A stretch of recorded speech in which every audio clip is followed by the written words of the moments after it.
action. Yeah, really testing. I've got to say the whole weekend was super testing for the mechanics especially. I just wanted to put a word in for them because it's been a nightmare for them changing back and forward settings and wheels and preparing for bikes to come in and swap, and yeah, really hard, plus all the crashes.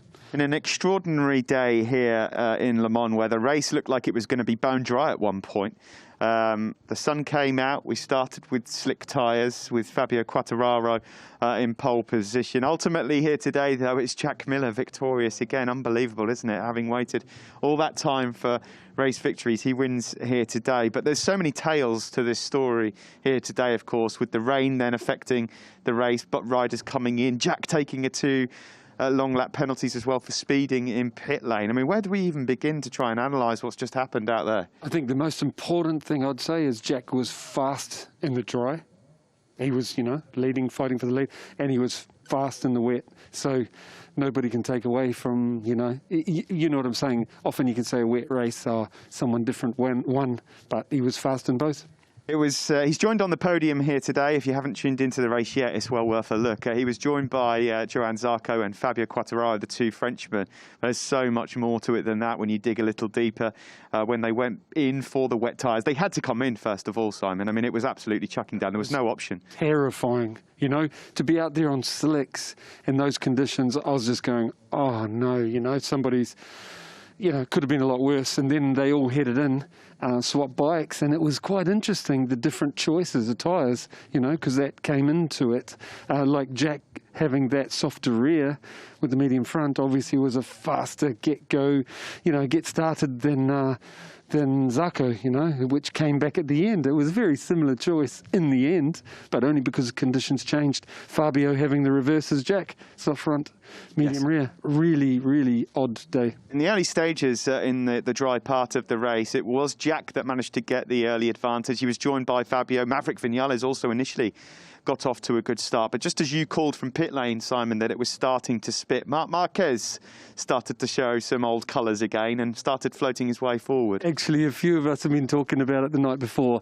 If it came down to a flag-to-flag race, wet conditions especially, we thought Marc would be good because he's got more experience than most of his rivals that he's out there fighting. And also, he was strong in the wet. He wasn't going to match the guys in the dry, but he was in the wet. And real shame he fired it down the road. But yeah, it seems really hard to stay on that bike at the moment, and especially in these conditions. Yeah, he came into pit lane elbow to elbow almost. We're watching here just some footage back there. This is when it was dry on the opening lap. Yeah, brave pass on Nakagami he did. Oh, yeah. There you go. There's the crash. And lucky to get away with that without injury. It looked like on his right shoulder blade in the end, didn't it? Like a really hard landing. Horrible. There's no saving it. This rear just totally let go, fired him over the top. Ouch. He managed to rejoin the circuit and was making good progress. He was one of the fastest guys on circuit again, but then ultimately went and crashed again, and that was at the end of the day. Here is the other crash, downhill into turn 6, Simon. Yeah, lost the front. He had medium, which Zarco had, and shame he threw it away here because he would have come back like Zarco did at the end as it dried. Do you think that that's down to purely just set up, he's not ready? Do you think he got a bit carried away and excited there out on circuit or not?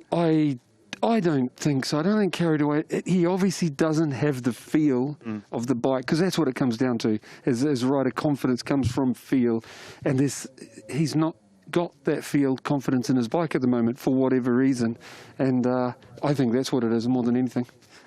Jack Miller, a fantastic effort from him, of course. After he got the 2 long lap penalty, I think everyone would have been forgiven for thinking that's his chance of winning a race over. But his speed over Fabio Quartararo was just unbelievable. Yeah, and that was wet at the time, wasn't it? Yeah. And he, like I said, he was fast in the dry, fighting for the lead, and then went out and really good in the wet. So there's no taking away from Jack. Was the man today. Well, speaking of the man, here he is. In as many weeks, 2 weeks now it has been since we spoke to him after Jerez, where it was a roller coaster of emotions. I'm sure he's delighted to be back with Matt Burr. Over to you, mate.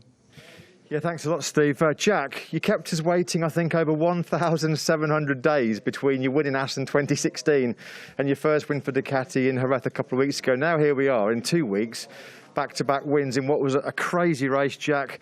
Bike swaps, different changing conditions, a double long lap penalty, yet here you are with another 25 points and right back in championship contention. Yeah, I mean, it was a hectic race from the beginning. I was just able to get out in front. I said to the boys, I just want to get out in front off the start and then just manage if Maverick or somebody come past. I was happy for them too, and then just sort of tag along behind them and see where the pace goes. And if I sit behind someone, the temperature of the front tyre was able to stay up, so I was all good. And I did that to a degree, but then it started raining and Fabio come through and I was actually really surprised with his pace. We had a little bit of a tussle there. It was a lot of fun, and then it really started coming down and we both sort of buttoned off. I was behind him, and honestly, I think it was just his position on the track. He was a little bit more on the inside. I was a little bit more on the outside. I was just trying to stop. Literally, I had both my feet pretty much on the ground, trying to stop for turn 11, and both tyres, like first the rear went, then the front went. I was like, just aim for the gravel, and as soon as I get in there, I'll be right, because there'll be grip in the gravel at least. So I railed it in and was able to jump across, get the other bike, apparently speeding in pit lane. So I was able to do the double long lap penalty, and well, once I went out, I saw Rins crash at the top of the hill, and then it was just Fabio and Mark left, and I thought, okay, long race to go still. I'll be able to work my way back on him, and I caught a bit back immediately, and then Mark crashed, and then Fabio was doing a really good job out front, so I just got as close as I could get to him without passing, and then did one long lap. Next lap, another long lap, and then I was like, all right, work to him and try to get the pass done. Got it done and was able to just control the race from there on out pretty much. The fantastic thing here in Le Mans, you can sort of see where your rivals are, especially when you come out of the last corner. I can see Zarco coming, and I can see Fabio sort of going back, and I can see then, of course, them passing Fabio. So was just able to ride my own race there at the front, and I don't believe it. It feels fantastic to be back here again, and this fingers crossed, you know, we can be back on the box. I'm happy just to be on the podium in Mugello, but you know, it's an amazing way to go into the team's home Grand Prix. The double on that penalty, clearly it didn't disturb you, Jack, and you nailed absolutely both of them. You didn't lose too much ground, but were you concerned at that stage that it might have cost you the chance to fight for the victory? There was still a long way to go. Still a long way to go, and I knew how much I could sort of catch Fabio through the first sector especially. I was just letting the bike roll through turn 1, and I was able to reel in a lot of time there. And then, yeah, like I was unsure because also the asphalt in the long lap penalty is the older stuff, and I remember from back in the day it used to be pretty slippery, so I went in there. I'm pretty sure the lap time of the second long lap penalty was a lot better than the first one, because I'd never even looked at it all weekend, to be honest, and then I had to go through it. So the first one was very average, there you go, and then the second one I was able to get a little bit cleaner and understand how it was. But yeah, then I saw Fabio didn't get too much, and I was able to get him, I think, at 2 laps after the second one, and yeah, it didn't faze us too much. I just tried to really just keep calm and not stress too much about it. Like you said, had a long time. I knew what the conditions were like. I'd done plenty of laps all weekend, and in that sort of semi-wet or full wet, semi-wet, all the rubbish conditions, done a lot of laps in it, so I knew just be calm, we'll be able to work on him, and that was the biggest thing, is just keeping my composure, I think, with everything that went on. Like you say, Jack, you were fast in all kinds of conditions this weekend, because we've had everything, mixed conditions, full dry, full wet. As the track was drying out with that Michelin soft rear end tyre on, we saw you signal to the pit box. Were you thinking at one point you attempted to come in? Yeah, I was thinking it. I really was thinking it, but I didn't know the gaps to after Joan and that, or how big it was, and then it was borderline already. I think it was like 7 laps to go, and I thought it's at least, let's say, 40 seconds to go through pit lane, I want to say, because it's such a long pit lane here. And then the out lap, the first sector was a bit touch and go, still at the end there, so I'm glad I didn't, but I was thinking it for a bit there. What a turnaround, Jack. I mean, it was a difficult start to the season. There were circumstances involved with a tyre problem, maybe in Qatar, the arm pump as well, obviously, which we know was a speed limiting factor, but the transformation has been incredible. I guess you don't feel like you're any a different rider from Qatar to these last 2 Grand Prix. It's just the fact that you've got the momentum now and a bit more confidence. Just a bit more confidence, and you just have, it's the ball's rolling, it's going, you know. And it's generally something I've done throughout my career. I get stronger as the season goes on. I hate the first ones, but yeah, we're able to get it going, and it just feels amazing to not have to worry even one bit about the arm and just focus on what I need to do. And like you say, I've trained my ass off this year, and I continue to do so in the weeks. I keep saying to the boys, we just keep training like we're losing, and all will be good. And that's all we keep doing. There's a load more hangovers coming in Townsville now tomorrow morning, which I'm not sure you're not going to be... Hopefully it won't be as big as the last one, but we'll wait and see. But after the last race, Jack, in Jerez, we were bombarded with people asking about the absence of the shoey after the win. Today it was back. Well, Fabio said that he liked it a lot when Ricardo did it, so I thought it wasn't allowed, but then he obviously wanted to drink today, didn't he? Jack, it's awesome to see you on top form, back-to-back wins in MotoGP. Huge congratulations. I'm delighted to say, for the second time in 2 races, Viva Miller, mate. Viva Miller. Mate. Viva. Cheers, mate. Congratulations, buddy. Back to you, Steve, in the studio.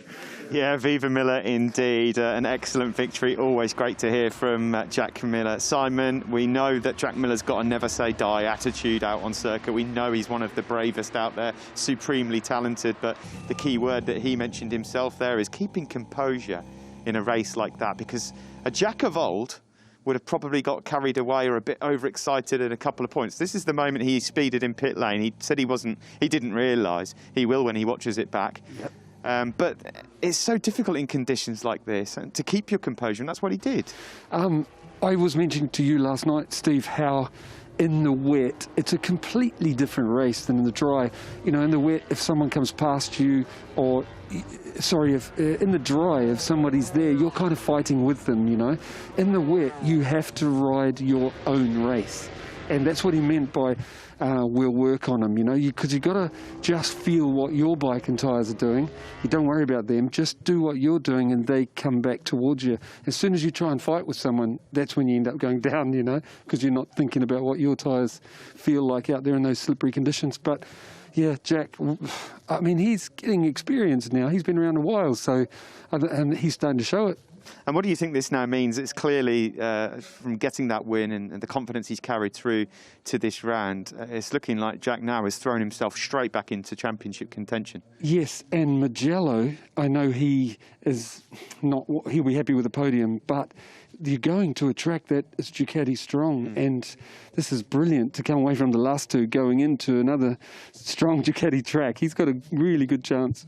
Well, one man who looked overjoyed with a podium here today at his home race, his first podium in MotoGP in Le Mans as well, and he said it felt like a victory, is Fabio Quartararo. Quite an eventful race for the Frenchman as well. Down to you, Matt. Yeah, thanks a lot, Steve. Yeah, it was a very eventful home Grand Prix for Fabio Quartararo, just like last October, starting on pole position. The rain this time fell just after the start, Fabio, when you got a really good launch away on slick tyres. And then, of course, everything changed with the rain coming. We had strong winds, sunshine, rain, everything happened in that race. But you celebrated like it was a victory. You said it felt like a victory, and you're back leading the World Championship. It was almost a perfect day. Yes, honestly, it was the strangest race of my life, because I was there in P3, it was starting to rain, and in the beginning, Maverick and Jack was taking it a bit carefully, and I said, okay, I need to overtake, and yeah, I make a great overtake in the chicane. Then when it was starting to rain a lot, I said, why is not red flag? You know, and I said, fuck, we are in MotoGP, so we have a second bike to go. I saw the white flag. I said, yeah, it's true.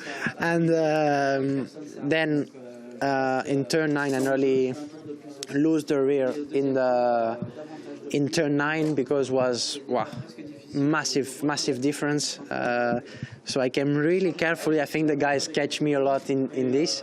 But yeah, I take it carefully, get the wrong bike. I was going to jump in the Maverick's bike. Then I just ran a lot to my bike, jump. That was a great experience, and most of all, we never expect to make a podium in these conditions. So yeah, I'm so happy, and yeah, we make a step in that conditions. Like you say, Fabio, it's your first experience of the flag-to-flag scenario in MotoGP, and obviously it's high pressure, so much is going on. You're trying to think about staying upright first on slicks in the rain just to get back to the pits to get the second bike. And how difficult was it to quickly adapt and adjust to a completely different bike in different conditions when you're out on the wet bike? It can't be easy. Honestly, it was so difficult, and we make a small change in the warm-up. Was good, because the last 2 laps I make many mistakes and we were still there, but I never expect to finish on the podium in that condition. When I saw was 20 laps remaining with the soft and was drying up, I said, okay, we are not in a great position. But then I saw that the gap with Taka was big. Then I saw was Johan, but he was so fast. And I think with the tire combination he have from middle of the race at the end was much better.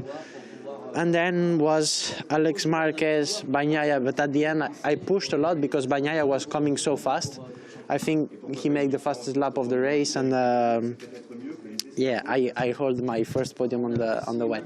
Always a special feeling as well to do it right here in France. A shame you didn't have the home crowd here, but Fabio, you're back in top of the World Championship standing as well. I mean, it just shows what a difference 2 weeks makes, the highs and lows of a MotoGP race, the disappointment of the arm pump problem last time out in Jerez, but here you are now 2 weeks later in your home Grand Prix on the podium and leading the World Championship. That must give you a lot of confidence moving forward going to Mugello and Barcelona. Yes, and honestly feels really good because you know, when you think back about Jerez, it's a big shame because I was there to win. To be clear with you, because I was feeling so great, and when you have this surgery, it was tough to accept. But then you say, okay, it happens, and we arrived here straight away in FP2 in the dry condition. I felt good, bit pain, but another race maybe it's even better that we have this condition that, you know, don't make 27 laps at the limit. Now it was more like mental, and we did it. So honestly, after surgery and everything, to be on the podium is amazing. And I think you're responsible as well for the return of the Jack Miller shoey. There was a lot of fans disappointed after he won in Jerez, where he didn't drink out of his boot, and he's just said it's your fault. You wanted to have a little sip of the Prosecco. So is it you have to thank you for bringing the shoey back? Yes, and also in a press conference I made a mistake. I thought it was from my friend Ricciardo, but was from him the first time. So I said, okay, is the moment to do it. It's like a sorry. So yeah, the taste was not the best, but anyway. Great to see you back on the podium, Fabio, and you're leading the World Championship going to Mugello. Huge congratulations. You really deserved it after a very tough race. Thank you very much. Back to you guys in the studio, Steve. Yeah, thanks, Matt. Thanks to Fabio Quartararo. A great job from him. Simon, on screen in a moment here, we're going to see some highlights of his race because his was also eventful, much like Jack's was as well. We're going to see some footage here as well. So this was the great overtake into turn 3. I mean, to me, that was clearly, he was like, what are you boys doing? It's not that wet, you know? And we've all been in that situation where it's, you're just not sure. And he was, so yeah, it was, oh. That's at turn 8, great move back on Jack, and then it starts to rain. And it's terrifying for me. Like, really not knowing if the boys are going to stay on. Really, really scary. Fantastic ride from Fabio Quartararo. This is obviously coming out of turn 3. This was the mistake he made in the pits. The bike swap, yeah. He goes into Maverick Vinales. He missed his bike? Yeah, he took it into Maverick's spot and then had to run past and then onto his own bike. And that is the reason why he then incurred a long lap penalty. Because he hindered another rider. Yep, and so here we go. Here's his long lap penalty as well. The most important aspect of this, Simon, for Fabio is in the past on bad days or rough days, he's not been able to finish on the podium. Well, for me, Jack's eyes are smiling. He's over the moon. Quartararo, to me, looks relieved. Yeah. You know? Relieved his arm works, relieved that he can ride in the rain here because he hadn't all practice. Even his team manager was surprised, you know, pleasantly. So I think he's relieved. Well, let's go back down to Simon. After the disappointment of Portugal and a bit of a flat weekend in Jerez a couple of weeks ago, Joan Zarco is back on the podium and on home turf as well. Second place for him today. Over to you, Matt. Yeah, an excellent home Grand Prix for Joan Zarco. 2 Frenchmen on the podium in Le Mans and 2 Ducatis on the podium as well. Joan's second place in really, really difficult circumstances, changing track conditions, strong winds, rain, sunshine. That race seemed to have absolutely everything. So you must be delighted at the end of it to take a really good 20 points for the championship. You said everything. My start has been bad, and I have to avoid Franco Morbidelli, that he got a little problem on the bike and get wide on the first corner and then do the first chicane. Really, I've lost too many positions, but just after one lap, get some rain. Nobody stopped. I stay with them to play my game, but then a lot of rain on the second lap came, and has been pretty difficult to go to pit lane with the slick tires because you know that you can crash at any time. When I swapped the bike, I was in P5 and was already good. But the choice of the medium rear tire with a lot of water on the track, I've lost a bit of time. I need 4 laps to feel good on the bike and feel my rear tire ready. Then from that, I could be quite fast and gain position. A bit late to get the victory, but not disappointed at all, because second place in this kind of condition. Wind was pretty strong. We got wind all the weekend, but not in that direction and not that strong. So that's why the references were different. It was easy to do a mistake. That's why. Still be in the championship with these 20 points, third now in the championship, is perfect for the next races. You're riding so well yourself, Joan, but I think the story of 2021 in many respects has been the versatility of the Ducati. 5 podiums now in 5 Grand Prix, a couple of wins, and it seems like now this year's bike, it works at different racetracks in different kind of conditions. It seems like it's a rounded competitive motorcycle in all scenarios now, which must give you a lot of encouragement moving forward into the championship. It gives a very high confidence and a double first and second in Jerez and here. It's so positive for us. I mean us, like as Ducati, that will bring a lot of happiness inside all Ducati riders, and all people are working for us. So pretty important before the home race in Mugello. So yeah, that's good, and that's also is helping to feel that you have something that is working, so you can free your mind and just go. You've had 3 second places already so far this year. That first win, it keeps coming closer and closer and closer. Do you feel like your time will come very, very soon? I hope so. But clearly, if I got many second places to play the championship, I will happy in the same way. If I got so focused on the victory and I do mistake because I want to catch it at any cost, it will be a mistake. So I think it will come when it will has to come, and when I will be perfectly ready to catch it. Just before we let you go and start the celebrations after a home podium, Joan, next up is Mugello, a crucial home track for Ducati. They've had such a strong start to the season. We know it's a circuit that the bike works very well at. We saw you in Qatar do 225 miles an hour. What do you think will be the top speeds, and how do you think the performance of the Ducati will work? Because potentially, I mean, you thought maybe this weekend was a good chance of the first ever all Ducati top 3, but Mugello seems like it will be another really strong possibility. It's true. On the paper, the Mugello track is going well for the Ducati. When I see the advantage we can have on small track, I'm quite curious to go in Mugello with the Ducati. Will be the first time for me, and I think many riders will be happy to go back to Mugello. That it's finally 2 years that we are not there, and also between the Toscan mountain we can have a tricky weather, but if we have a nice sun, we have to work well, because yes, maybe a full Ducati podium is really possible. Great job today, Joan. It's a shame that the French fans weren't here to see it in person, but I'm sure they were watching on their TVs, cheering both you and Fabio on. 2 French riders on the podium in France. Huge congratulations. Merci. Quick in French. Thanks very much to Joan Zarco. Thanks to Matt there as well. Brilliant ride again from Joan Zarco. His 3rd second place finish of the season, and just referencing there how important it is to just make sure you get the jobs done and don't panic for the race victory, something that Joan Mir did to great effect in 2020. But all in all, important to remember how far back Joan was. He just mentioned the race start. These are some of the overtakes from Joan you're going to see in just a moment. No, they're not shots of Joan. But Joan, he made a terrible start, so he must be delighted to fight through to the podium. Yeah. You know, that is the thing that is possible to do, more so when you have dodgy conditions. Yeah. You know, it doesn't, we spoke of that last night, it doesn't matter quite as much, long as you don't fall off. You can battle your way back through, you know, and he did. Well, great job. You know, I'm remembering Joan was one of the first guys when all the complaints were getting made last year about the Ducati not using the rear tyre, and I remember often he would be the fastest guy, and it was almost, I don't think the Ducati's changed that much. I think it's more the riders have figured out how to use it, and Joan was one of the first. Jack at a few tracks, now they all are, it's like they've all found out what the key is and we're using it to really good effect. Good on them.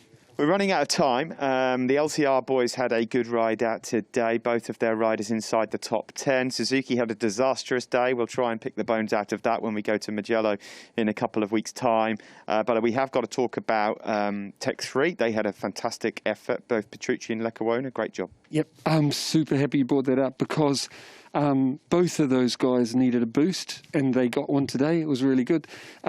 When I look at the results sheet, the ones that leap out at me are Danilo and Alex Marquez. They've both had such a tough time lately, and they had a great result, great rides today, Alex was up to, I think it was 4th or 5th at one stage. So, yeah, they're going to go away a boost, which is what you need to get through those tough times. Again, we haven't got really time to discuss Maverick Vinales, Valentino Rossi, Franco Morbidelli, who had some trouble earlier on. But I do want to just finish with a word on Pecco Bagnaia.